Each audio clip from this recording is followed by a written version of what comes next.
þegar þú fórst inn á geðdeild. Já, það er 2009. Já, hvernig fannst þið það? Hvernig, þú veist? Rosalega niðurlægjandi. Já.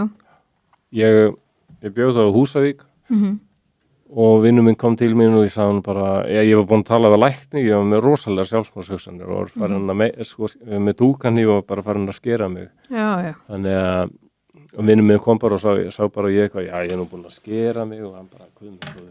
Já. Og læknirinn var búin að ringja, læknirinn á Húsavík var búin að ringja inn á Akureyri og sagði þeir vilja endilega fá þig, sko.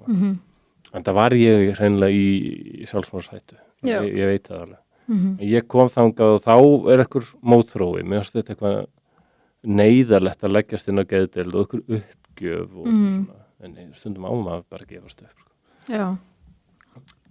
Þannig ég fór aftur heim í Húsavík og svona sólarhring síðar og hringdi ég aftur í vin minn og sagði ég geti þetta ekki, ég verða bara.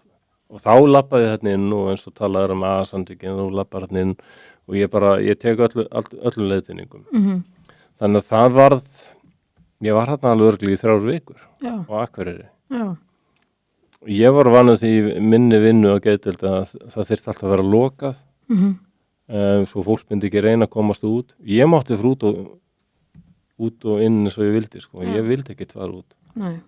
Ég var bara í fósturstellingu upp í rúmi, bara ekkasog og það var eitthvað sem hefði alveg gefið sig. Já. Og mér var eiginlega ítt út, mann ég, eftir að hafa verið þarna í 2 vikur, sko. Já, nú ferðu bara út og gerðu eitthvað. Ferðu í listigarðin, ferðu í bíó, svona. Já, verður að fara út. Já. Og ég man þegar ég fór á Harry Potter myndan og ég með leið svo hræðilega illa. Þangað til ljósin slöknuðu, þá var svo alveg rosalega vel í þann. Þannig að það var alveg byrjunin á þessu, ég man líka, það voru 2 geðlæknar þarna sem ég var komin þarna út á þunglindin, þeir fóru strax að tala áfengi og ég var að misnota líka róandi, varðandi lyf og svona. Þessu, þú verður að hætta þessu. Þú nærði aldrei neinum tökum á þunglindinu og hættir þess ekki.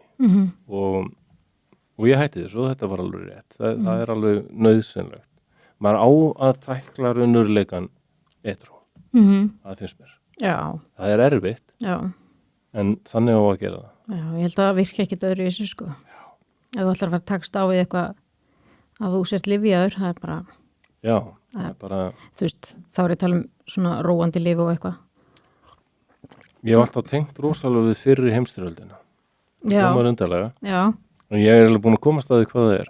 Mér hefur alltaf æði lifið aldrei eins og þessum mönnum hann, hún er ykkur skotgröf, það er ykkur ægilegur óvinnur hann, 100 metri í burtu, sem þú veist að er bara líklegur til að drepa þig.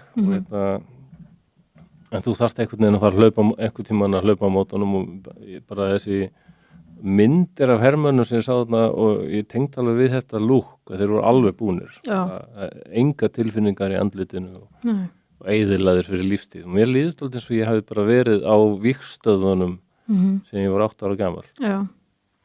Og að vissu leyti má alveg færa rauk fyrir því, að því að þetta survival mode hættir aldrei. Nei. Það er ekki eðlilegt. Nei. Það er... Og finnst þér þú hafa, þegar þú fórst þarna, byrjar þá eitthvað í þessu, að vinna í þessu tráma á Akureyri? Nei. Það var ekkit meira... ekkit mikið talað um það. Nei. Og ég var búin að vera edrú dálítið lengi þegar ég vinur minn sem var líka búin að vera edrú með lengi sem benti mér á þerapista fíkniráðgjafa sem hann var búin að fara til og bara mælti eindriði með því.